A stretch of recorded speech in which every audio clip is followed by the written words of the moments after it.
इसको जीरो से स्टार्ट करते हैं। तो सबसे पहला हमारा टॉपिक है इसमें introduction. Now in the introduction क्या दे रखा है कि in macro economics we study the income and employment determination और according to the Keynes has made an important, मतलब केन्स ने ये determination of income and employment का जो कॉन्सेप्ट है वो बेसिकली किसने दिया था, जो एक इकोनॉमिस्ट थे केन्स, उन्होंने दिया और उन्होंने इसमें बहुत इंपॉर्टेंट कंट्रीब्यूशन किया। और उनकी जो बुक जो 1936 में उन्होंने एक बुक पब्लिश की जनरल थ्योरी एंड एम्प्लॉयमेंट, तो उसके अंदर उन्होंने पूरा इसमें डिटेल में बताया था। अब आते हैं हम meaning of income and determination employment. तो इसका जो मीनिंग होता है वो बेसिकली अकॉर्डिंग टू केन्स क्या होता है, equilibrium of national income is determined at the point of equality between the AD and S. तो इसको मतलब according to the Keynes equilibrium कहाँ होगा, जहाँ एडी टू एस। तो अब इसको हम थोड़ा डिटेल में समझ लेते हैं। तो देखिए आपने माइक्रो में पढ़ा था कि माइक्रो में इक्विलिब्रियम कहाँ होता है, जहाँ demand equals to supply. Now वही सेम कॉन्सेप्ट जो माइक्रो में है वही वैसे ही हम यहाँ डेवलप करेंगे। तो अब मैक्रो में क्या होगा, देखो मैक्रो के अंदर जहाँ aggregate demand equals to aggregate supply, तो इसका मतलब यहाँ बस एग्रीगेट वर्ड का फर्क आ गया, बाकी इक्विलिब्रियम कॉन्सेप्ट वही है जो हमने माइक्रो में पढ़ा है। और एग्रीगेट का मतलब क्या होता है, टोटल। तो टोटल डिमांड टोटल सप्लाई जहां इक्वल होगी वहां नेशनल इनकम का इक्विलिब्रियम होगा। क्योंकि हम कंट्री एज ए होल बात कर रहे हैं, मैक्रो की बात कर रहे हैं, तो according to the Keynes equilibrium of national income का होगा a point where aggregate demand just equal to aggregate supply. I hope ये मीनिंग आपको समझ में आ गया। अब जो इक्विलिब्रियम का जो पूरा कॉन्सेप्ट है वो तो हम पढ़ेंगे चैप्टर 8 में, बट उससे पहले हमें ये पढ़ना है चैप्टर 7 में कि जो एग्रीगेट डिमांड और उससे रिलेटेड कॉन्सेप्ट, एग्रीगेट सप्लाई और उससे रिलेटेड कॉन्सेप्ट। तो ये हमारा आज का जो डिस्कशन है वो एग्रीगेट डिमांड और एग्रीगेट सप्लाई रहेगा। तो एग्रीगेट डिमांड को हम स्टार्ट करते हैं डिटेल में। देखो बच्चे, एग्रीगेट डिमांड का जो कॉन्सेप्ट होता है वो होता है aggregate demand equals to C plus G plus I plus X minus है। अब जैसे ही मैंने ये फॉर्मूला लिखा है आई होप आपको कुछ क्लिक कर रहा होगा। मैंने अभी जस्ट डायरेक्ट लिखा है कि एग्रीगेट डिमांड का फॉर्मूला क्या होता है, सी plus G plus I plus X minus N. तो जैसे मैंने लिखते हैं आपके दिमाग में कुछ क्लिक कर रहा होगा और वो ये कर रहा है कि एक्सपेंडिचर मेथड जो हमने नेशनल इनकम में पढ़ा है, मेजरमेंट ऑफ नेशनल इनकम का एक जो इंपॉर्टेंट मेथड है एक्सपेंडिचर मेथड, वो बिल्कुल यही है। उस मेथड में हमने डिस्कस किया है कि सी जो है वो क्या होता है, जो हाउस होल्ड का जो खर्चा होता है। देखो हमारी इकोनॉमी में according to the macro economics 4 sectors होते हैं, हाउस होल्ड, फिर कौन, तो यहाँ हमने क्या ले लिया, ये गवर्नमेंट, फिर ये क्या हो गया प्रोड्यूसर, और ये क्या हो गया ROW, rest of the world. तो इस पर मैंने एक पूरा सेपरेट वीडियो बनाया बच्चे, sectors of the economy according to the macro economics, 4 sectors का एक सेपरेट वीडियो है, तो आप वो भी देख सकते हैं डिटेल में। तो 4 सेक्टर ऑफ इकोनॉमी। अब ये 4 सेक्टर इकोनॉमी जो खर्चा करते हैं, तो देखो हाउस होल्ड जो भी खर्चा करता है फाइनल, मतलब एग्रीगेट डिमांड क्या है, एक्सपेंडिचर इक्वल्स टू, मतलब aggregate demand equals to expenditure method. क्यों, क्योंकि एग्रीगेट डिमांड जो होता है, हम जो भी डिमांड करते हैं वो एक तरीके से हमारा खर्चा ही होता है। तो ये दोनों कॉन्सेप्ट हमारे सेम हो जाते हैं। तो इस तरीके से जो हमारी इकोनॉमी में एज ए होल कौन खर्चा करेगा, तो 4 सेक्टर्स करेंगे, और 4 सेक्टर में सबसे पहले जो हाउस होल्ड करेगा उसको हम बोलते हैं सी, और C stand for private final consumption expenditure, जो हमने एक्सपेंडिचर मेथड में बहुत डिटेल में डिस्कस कर लिया है। देन उसके बाद में गवर्नमेंट जो खर्चा करते हैं उसे बोलते हैं, जी से डिनोट करते हैं, उसकी फुल फॉर्म होती है गवर्नमेंट फाइनल कंजम्पशन एक्सपेंडिचर। और उसके बाद में जो प्राइवेट सेक्टर होता है, जो प्रोड्यूसर्स होते हैं, वो जो खर्चा करते हैं वो करते हैं investment on the capital goods. तो expenditure on the capital goods वो होता है आई, जिसको हम बोलते हैं इन्वेस्टमेंट, या फिर हम इसको क्या बोलते हैं, GDCAP बोलते हैं इसको, ग्रोस डोमेस्टिक कैपिटल फॉर्मेशन। न उसके बाद में जो रेस्ट ऑफ द वर्ल्ड है उसके साथ जो हमारा जो एक्सपेंडिचर होता है वो होता है एक्सपोर्ट और इंपोर्ट, जिसको हम बोलते हैं एक्सपोर्ट माइनस इंपोर्ट, इसका मतलब नेट एक्सपोर्ट। तो वो नेट एक्सपोर्ट अगर हम एक्सपोर्ट इंपोर्ट ज़्यादा कर रहे हैं तो हमारा खर्चा है। तो इस तरीके से ये 4 सेक्टर का हमने क्या कर दिया कि हमारी इकोनॉमी में 4 सेक्टर का जो एक्सपेंडिचर है on the final goods and services, वही हमारा क्या है, एग्रीगेट डिमांड है। तो एक डेफिनेशन तो हमारी एग्रीगेट डिमांड क्या बन गई, it refer to the sum total of expenditure. क्या बोलेंगे, it refer to the sum total of expenditure, किस पे, on final goods and services. कौन कर रहा है, by the all sectors of the economy, और सेक्टर कितने, 4, ड्यूरिंग एन अकाउंटिंग ईयर। तो ये डेफिनेशन टोटल एक्सपेंडिचर मेथड की और एग्रीगेट डिमांड की दोनों क्या हो गई, सेम। अगर ये तो हमारा हो गया मॉनेटरी टर्म में डेफिनेशन। अब अगर इसको फिजिकल टर्म में हम बात करें तो what is aggregate demand? Aggregate demand का मतलब सम टोटल ऑफ डिमांड। क्या बोलेंगे? It refer to the sum total of demand of the goods and services during an account. Definition of aggregate demand तो देख लो आप। एग्रीगेट डिमांड की definition पे आए तो देखिए सबसे पहले यहाँ इसका एग्रीगेट डिमांड, इसका अदर नेम बहुत इंपॉर्टेंट है। एग्रीगेट डिमांड का अदर नेम होता है extent demand, desired and plant demand, तो ये भी आपको ध्यान रखना है। एंड देन उसके बाद मीनिंग देखिए, सबसे पहला मीनिंग क्या है? Aggregate demand refer to the total expenditure. देखो ये वर्ड याद रखना है, टोटल एक्सपेंडिचर या सम ऑफ एक्सपेंडिचर या टोटल एक्सपेंडिचर किस पे भाई? फाइनल गुड्स एंड सर्विसेज पे। कौन कर रहा है भाई? All the sector during an accounting year. तो बस वही डेफिनेशन है, the different sectors of the economy are willing to incur during an period. तो इस तरीके से डेफिनेशन हमारी एक तो ये होगी। दूसरी डेफिनेशन जो है वो क्या है? Aggregate demand refers to the sum total of demand. तो बस एक दोनों डेफिनेशन में आपको एक एक वर्ड पकड़ना है। फर्स्ट डेफिनेशन में क्या करना है? टोटल एक्सपेंडिचर, और इसमें क्या करना है? सम total of demand for all the goods and services in the economy during the period of accounting year. तो दोनों डेफिनेशन का बस फर्क इतना सा, एक हम फिजिकल पॉइंट ऑफ व्यू से बात करें कि गुड्स एंड सर्विसेज में, और एक उसके मॉनेटरी टर्म मतलब उसका एक्सपेंडिचर में। तो दोनों का मतलब ही क्या है? सेम है, डिस्कस करेंगे।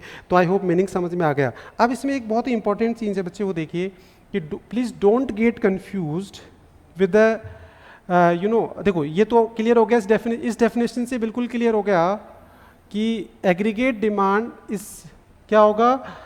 एग्रीगेट एक्सपेंडिचर, ये दोनों क्या हो गए? सेम चीज़ें हो गई। अब यहाँ देखिए एक नोट बहुत इंपॉर्टेंट है, वो देखिए कि नॉर्मली बच्चे क्या होते हैं? कंफ्यूज हो जाते हैं कि एग्रीगेट डिमांड और मार्केट डिमांड ये दोनों अलग अलग कॉन्सेप्ट है। मार्केट डिमांड अलग है, एग्रीगेट डिमांड। तो देखो क्या डिफरेंस होता है कि don't get confuse aggregate demand with the market demand.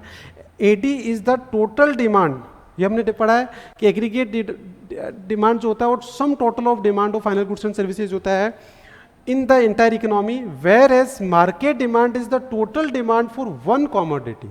इसका मतलब एग्रीगेट डिमांड जो है पूरी इकोनॉमी की होती है, और जो मार्केट डिमांड होती है वो एक कॉमोडिटी की होती है। So please don't get confuse with the market demand और एग्रीगेट डिमांड।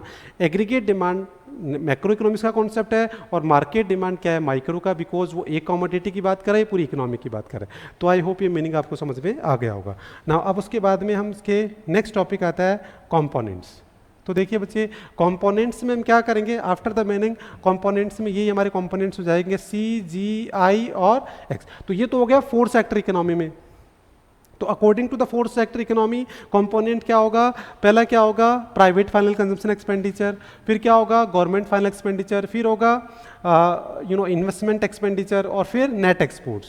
तो ये फोर कंपोनेंट्स हो गए, और इनका जो डिटेल है वो हम किस में डिस्कस कर लेते हैं? एक्सपेंडिचर मेथड में। वैसे नॉर्मली बच्चे अगर सीबीएसई की मैं बात करूं, लास्ट मेरा 17 ईयर का जो एक्सपीरियंस है उसमें मैंने देखा है कि इस पर जो डायरेक्ट क्वेश्चन आता है वो क्वेश्चन आता है कि what is aggregate demand, state it's component. तो कोई एक्सप्लेनेशन आपसे पूछता नहीं है, बट फिर भी अगर आपको इसका एक्सप्लेनेशन भी तैयार करना है तो एक्सपेंडिचर मेथड में हम पूरा डिटेल में डिस्कस करते हैं, सी को पूरा डिटेल में डिस्कस करते हैं, है ना, आई को, जी को, इनको बहुत डिटेल में वहाँ डिस्कस कर लेते हैं। तो एक जगह आप तैयार कर लो, एक्सपेंडिचर मेथड में कर लिया तो यहाँ फिर डिटेल आपको अलग से तैयार करने की जरूरत नहीं है, और जरूरत भी नहीं है डिटेल की। तो इस तरीके से बस इनकी फुल फॉर्म आपको लिख देनी है। देन उसके बाद में अकॉर्डिंग टू द केन्स क्या हुआ? केन्स ने क्या किया? जो एग्रीगेट डिमांड है उसको हमारे 12th लेवल के सिलेबस में उन्होंने इजी बनाने के लिए टू सेक्टर इकोनॉमी कर दिया। तो टू सेक्टर इकोनॉमी का मतलब एक तो गवर्नमेंट को उठा दिया और एक आरओडब्ल्यू को। तो फाइनली क्या बचा? Aggregate demand equals to C plus I. तो ये टू सेक्टर इकोनॉमी हमारी कर दी, हाउस होल्ड और प्रोड्यूसर।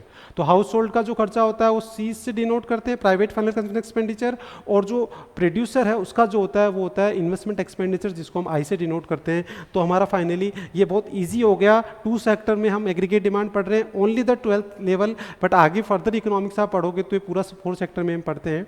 तो ये टू सेक्टर में, और इसको और इजी कर दिया उन्होंने कहा कि सी प्लस आई बार एज्यूम कर लिया, मतलब इन्वेस्टमेंट को ऑटोनोमस इन्वेस्टमेंट ले लिया। आई बार मतलब ऑटोनोमस इन्वेस्टमेंट, और ऑटोनोमस इन्वेस्टमेंट का मतलब होता है कि विच is not depend on the income. Income increases and decreases, investment क्या रहेगा? थ्रू आउट द सेम रहेगा। तो इस तरीके से फाइनली हमारा एग्रीगेट डिमांड के जो कंपोनेंट है वो फाइनल जो फॉर्मूला है वो ये हमारा फॉर्मूला हो गया C प्लस आई बार। तो अब इसको हम एक बार नोट से देख लेते हैं। तो देखिए बच्चे, कंपोनेंट ऑफ एग्रीगेट डिमांड, तो ये देखिए कंपोनेंट ऑफ एग्रीगेट डिमांड में सबसे पहला हाउस होल्ड और प्राइवेट कंजम्पशन डिमांड जिसको हम सी प्राइवेट फाइनल कंजम्पशन एक्सपेंडिचर बोलते हैं। देन उसके बाद में प्राइवेट इन्वेस्टमेंट डिमांड जिसको हम आई से बोलते हैं। फिर गवर्नमेंट फाइनल कंजम्पशन एक्सपेंडिचर जिसको हम जी से बोलते हैं। और नेट एक्सपोर्ट। तो ये चारों पॉइंट आपको याद होने चाहिए जो हमारे एक्सपेंडिचर मेथड में है। देन इसका ये फॉर्मूला हो गया फोर्थ सेक्टर में। फोर्थ सेक्टर का फॉर्मूला ये है। देन उसके बाद में टू सेक्टर इकोनॉमी। तो हमारे सिलेबस में क्या है, टू सेक्टर, और टू सेक्टर के अकॉर्डिंग हमारा फॉर्मूला क्या हो गया, सी और आई को भी हमने क्या मान लिया, according to the Keynes the level of investment remain the constant at all level of income. तो ये आई बार हमने कंसीडर कर लिया। तो फाइनली हमारा एग्रीगेट डिमांड के जो कंपोनेंट्स और जो फॉर्मूला है वो क्लियर है। तो अगर एग्जाम में क्वेश्चन आता है व्हाट इज एग्रीगेट डिमांड, तो आपको मीनिंग लिखना है एंड स्टेट इज कंपोनेंट, तो आपको इसी लैंग्वेज में लिखना है। पहले आपको 4 बताना है, फिर उसके बाद में according to Keynes two sector, फिर उसके बाद में सी प्लस आई, और फाइनली फिर ये नोट डाल के सी इक्वल्स टू आई बार, इसी तरीके से आपको लिख के आना है। तो आई होप ये क्लियर हो गया ना। उसके बाद में हम चलते हैं that is schedule and curve. तो एडी स्केड्यूल एंड कर्व की बात करें तो बच्चे ये एक बहुत इंपॉर्टेंट टॉपिक है। अब यहाँ देखिए आप, यहाँ हम बड़ा स्मार्ट वर्क करने वाले हैं, और वो क्या है कि मैं आपको एडी का स्केड्यूल जो है वो बनाना सिखाऊंगा। मतलब आप खुद ही डेवलप कर सकते हो, उसमें कुछ एक लॉजिक हम क्रिएट करेंगे और आप एडी का स्केड्यूल बनाना सीख। और एडी का स्केड्यूल अगर आपने बना लिया तो बिलीव मी आपको तीनों चैप्टर में स्केड्यूल का टेंशन खत्म। बाकी सारे जो डायग्राम्स जो कॉन्सेप्ट्स है उसमें हम उसी स्केड्यूल से उसको डेवलप कर लेंगे। तो अब हम एडी का स्केड्यूल बनाना सीखेंगे। तो देखिए बच्चे, एडी का स्केड्यूल अगर हमें बनाना है तो यहाँ बोर्ड पे देखिए कैसे बनाएंगे। इसमें हम एक लॉजिक क्रिएट करेंगे। देखो पहले मैं आपको एक स्टैंडर्ड स्केड्यूल लेके बता रहा हूँ। सबसे पहले तो हम बात करते हैं कि एडी का जो फॉर्मूला है वो हमारे लिए क्या है, AD equals to C plus I bar. पहले तो ये लिख लेते हैं हम, ठीक है। अब हम इसका स्केड्यूल बनाते हैं। तो यहाँ हम क्या लेंगे, वाई, और यहाँ लेंगे कंजम्पशन। अब मैं एक सेट ऑफ वैल्यू लेके बता रहा हूँ आपको, एक हम उसमें एक स्टैंडर्ड टेबल ले रहा हूँ मैं, फिर उसके अंदर हम इसको डिकोड करेंगे और फिर मैं आपको बनाना सिखाऊंगा। तो देखिए इधर मैंने क्या किया, इनकम को 0 से स्टार्ट किया और 40-40 के डिफरेंस से बढ़ा दिया। 40, 80, 120, 160 और 200। और कंजम्पशन को मैंने क्या किया, 20 से स्टार्ट किया और उसको 30-30 के डिफरेंस से बढ़ा दिया। तो 20, फिर क्या हो गया 50, फिर क्या हो गया 80, फिर क्या हो गया 110, फिर क्या हो गया 140 और फिर क्या हो गया 170। ये 30-30 के डिफरेंस से। तो हमने y में क्या किया, 0 से स्टार्ट किया, 40-40 के डिफरेंस से बढ़ा दिया। c को हमने क्या किया, 20 से स्टार्ट किया और हमने क्या कर दिया, 30-30 के डिफरेंस से बढ़ा दिया। अब यहाँ एक आप पैटर्न देखोगे, वही पैटर्न हमारे को ऑब्जर्व करना। और वो पैटर्न यहाँ देखो क्या निकल के आ रहा है, वो ये निकल के आ रहा है कि पहले कंजम्पशन हमारा क्या हो रहा है, ज़्यादा, फिर क्या हो रहा है इक्वल, और फिर क्या हो रहा है लेस देन। तो ये जो पैटर्न आप देख रहे हो कि initially consumption is greater than income then equals to, इसी को बोलते हैं साइकोलॉजिकल लॉ ऑफ कंजम्पशन। और बच्चे यही हमारा की है पूरे तीनों चैप्टर की स्केड्यूल का। तो फाइनली यही हमारा जो पैटर्न है, हमें यही देखना है। ये समझ में आ गया तो आप कोई सा भी स्केड्यूल बना लोगे, सेम स्केड्यूल से सारे स्केड्यूल डेवलप कर लोगे। तो अब आपने देख लिया कि इसको बोलते हैं साइकोलॉजिकल ऑफ कंजम्पशन। अब ये साइकोलॉजिकल ऑफ कंजम्पशन क्या होता है, अकॉर्डिंग टू द केन्स उन्होंने ये कहा कि ह्यूमन बिहेवियर जो होता है ना, वो बेसिकली ऐसे ही बिहेव करते हैं ह्यूमन बिहेवियर। कैसे कि जैसे फॉर एग्जांपल आप 12th क्लास के स्टूडेंट हैं, आपका जैसे आगे जाके आफ्टर द स्टडी, पूरी स्टडी आप कंप्लीट कर लेंगे, उसके बाद में आपका जॉब लगेगा। जब आपका जॉब लगेगा तो इनिशियली जैसे आपकी जॉब लग गई, आप क्या करते हो, अपनी सैलरी से ज़्यादा खर्चा कर लेते हो। क्यों? क्योंकि उस टाइम में आपकी नीड बहुत ज़्यादा होती है, आपको सब कुछ चाहिए, आपको कार भी चाहिए, फ्लैट भी चाहिए, घर भी चाहिए, ये चाहिए, मोबाइल। तो इसका मतलब हम क्या करते हैं, हमारी सैलरी से ज़्यादा, हमारी इनकम से ज़्यादा खर्च कर लेते हैं। क्यों? क्योंकि हमें पता होता है कि यार जॉब तो लगी गया, आगे हम पे कर ही देंगे, चलो हमारे सारे नीड्स फुलफिल कर। तो इनिशियली क्या होता है, ह्यूमन बिहेवियर इनिशियली स्टेज में अपना खर्चा है ना वो इनकम से ज़्यादा रखता है, फिर उसके बाद में वो इक्वल करता है। और अभी अगर आपके पेरेंट्स को अगर हम देखें, हमारे पेरेंट्स को, तो वो क्या कर रहे हैं, वो बेसिकली पूरी इनकम को खर्च नहीं कर रहे। क्यों? क्योंकि उनको सेविंग करना पड़ रहा है आपकी एजुकेशन के लिए, और भी फ्यूचर में बहुत सारी अनसर्टेनिटी है। तो इसका मतलब आपके ऊपर बाद में एक रेस्पॉन्सिबिलिटी आ जाएगी, जैसे अभी आपके पेरेंट्स की है, तो फिर आप पूरी इनकम खर्च ना करके कुछ पार्ट सेव करने लग जाओगे। तो इसी को हम साइकोलॉजिकल ऑफ कंजम्पशन कहते हैं कि ह्यूमन बिहेवियर की एक साइकोलॉजी होती है कि वो इस तरीके से रिएक्ट करता है। तो आई होप ये कॉन्सेप्ट अगर आपने समझ लिया तो आपने सारी स्केड्यूल को डिकोड कर लिया, क्योंकि अब ये जनरलाइज हो गया कि ये ह्यूमन बिहेवियर होता है। तो ह्यूमन बिहेवियर क्या होता है कि पहले कंजम्पशन ज़्यादा होता है, फिर इक्वल होता है, फिर इनकम। तो इस तरीके से अब अगर आपको टेबल बनानी हो तो आप क्या करोगे, देखो जैसे कोई भी डेटा, आपको कोई भी टेबल बनानी है, अब हम खुद की टेबल बना सकते हैं। तो देखो कैसे बनाएंगे, यहाँ लेंगे y, यहाँ लेंगे c, ठीक है। अब हमें पता लग गया है कि एक बार इनकम कंजम्पशन इक्वल होगा, फिर ग्रेटर देन लेस देन, तो हम क्या कर देंगे, इक्वल से स्टार्ट कर देते हैं। जैसे हमने लिया 20 इक्वल्स टू 20, एक पॉइंट ले लिया हमने जहां दोनों इक्वल है। अब ये इक्वल वाला पॉइंट आप कुछ भी ले लो, 20 20 30 30 40 50 60 100 कुछ भी ले लो आप, है ना। आपने इक्वल कर लिया। अब आपको शेड्यूल कैसे बनाना, एक इक्वल करके इसकी रेट हमेशा ज़्यादा रखो, इसकी कम रखो। तो इंक्रीज डिक्रीज इसको 10 से कर दो, तो 10 और 0, फिर 30, फिर क्या आ जाएगा 40, और इसको 5 से कर दो इंक्रीज डिक्रीज, तो ये क्या हो जाएगा 15 और 10, और ये क्या हो जाएगा 25 और 30। तो बच्चे ये बहुत ही सिंपल सा तरीका हो गया कि हम एक बार इक्वल लेके फिर दोनों की रेट को क्या कर लेंगे, इसकी रेट हमें ज़्यादा रखनी, इंक्रीज डिक्रीज की जैसे हमने 10 की रखी, इसकी रेट हमें कम रखनी जैसे 5 की। तो ये ऑटोमेटिकली हमारा वही प्रिंसिपल फॉलो हो गया। पहले देखो कंजम्पशन ज़्यादा है, फिर इक्वल है, फिर लेस देन है। तो ये हमारा साइकोलॉजिकल ऑफ कंजम्पशन का पैटर्न हमें ध्यान में रखना है। और इस तरीके से आप कोई भी डेटा लेके क्या वाई और सी का स्केड्यूल बना सकते हो। तो अगर ये स्केड्यूल आप बना ले सकते हो तो इसका मतलब आपको तीनों चैप्टर में कोई भी स्केड्यूल आए वो सारी टेंशन खत्म, इवन न्यूमेरिकल का भी मैक्सिमम पार्ट इसमें कवर हो जाएगा। तो आपके लिए ये सबसे इंटरेस्टिंग पार्ट हो गया कि अब स्केड्यूल का टेंशन खत्म।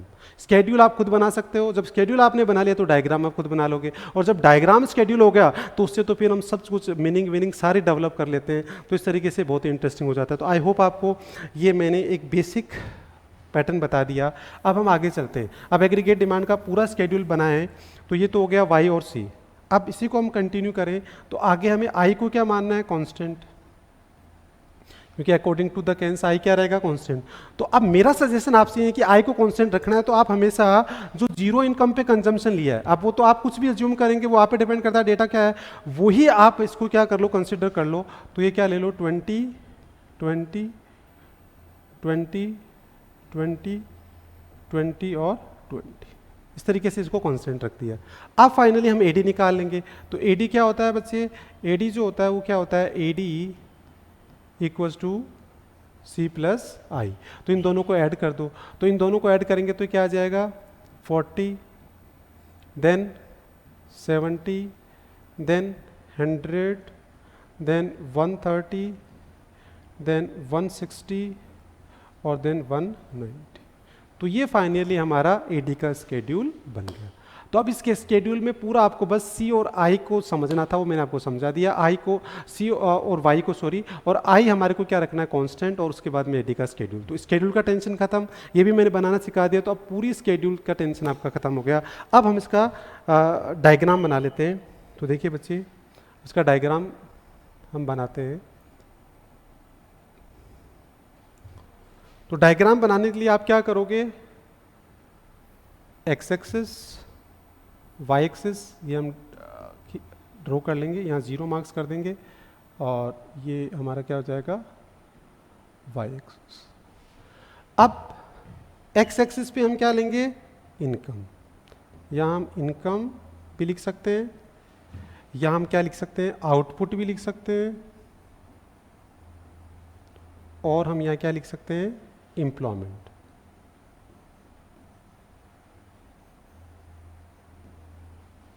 देखो बच्चे ये बहुत इंपॉर्टेंट चीज़ है। कुछ बुक्स में क्या दे रखा है, डिटर्मिनेशन ऑफ इनकम, कुछ में दे रखा है आउटपुट और कुछ में दे रखा है एम्प्लॉयमेंट। तीनों ही सेम होते हैं, इनकम, एम्प्लॉयमेंट, आउटपुट।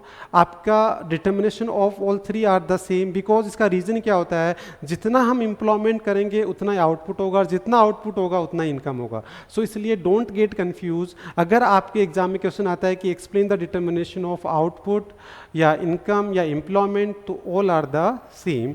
नाउ अब ये हमने ले लिया, इधर हम ले लेंगे एडी एंड सी और आई, ये हमने ले लिया।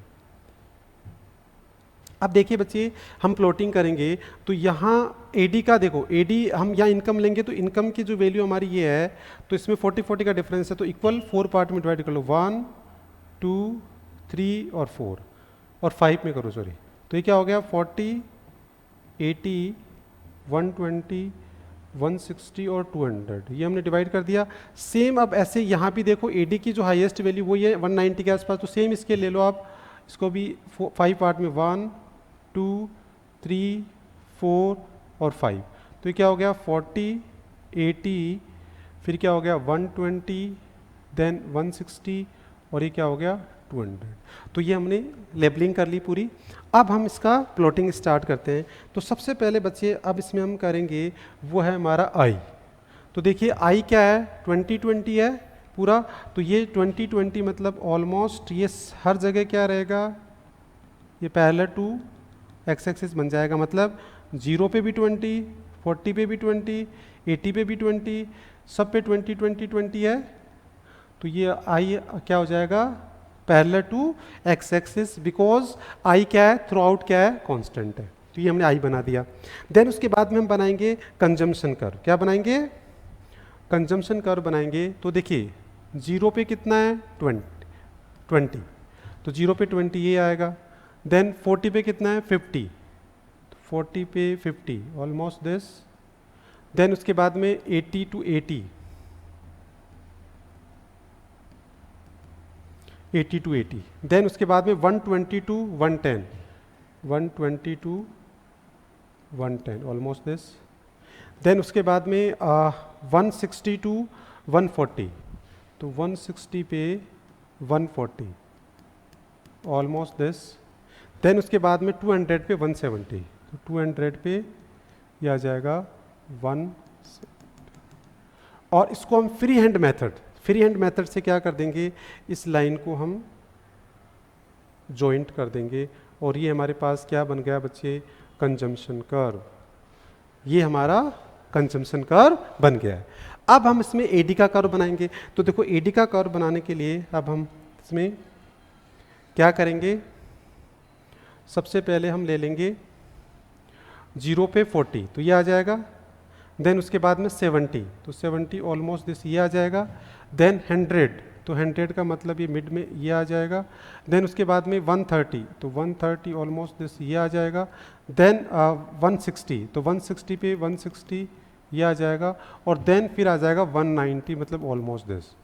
तो बच्चे अब आप देखिए कि जो एडी का कर्व है वो बिल्कुल पैरेलल टू क्या होगा, consumption curve, it will be the parallel. तो एडी इक्वल्स टू क्या हो गया, सी प्लस आई, और ये बिल्कुल कंजम्पशन कर्व के क्या बन गया, बिल्कुल पैरेलल बन गया। अब why AD is parallel to C, because the difference between AD and C is I, और वो क्या है, हर जगह कांस्टेंट है। तो देखो ये जो डिफरेंस है 10 का, ये जो डिफरेंस 10 10 10, ये इन्वेस्टमेंट का डिफरेंस हर जगह क्या रहेगा, 10 10 10 10 क्या रहेगा, सेम रहेगा। तो इस तरीके से ये पैरेलल होता है, बिकॉज इनमें डिफरेंस होता है। तो ये हमारा स्केड्यूल भी बन गया, डायग्राम भी बन गया। अब इसका एक्सप्लेनेशन हम देख लेते हैं। तो अब नोट से हम देख लेते हैं इसको। तो देखिए सबसे पहले स्केड्यूल का एक डेफिनेशन भी आ सकता है।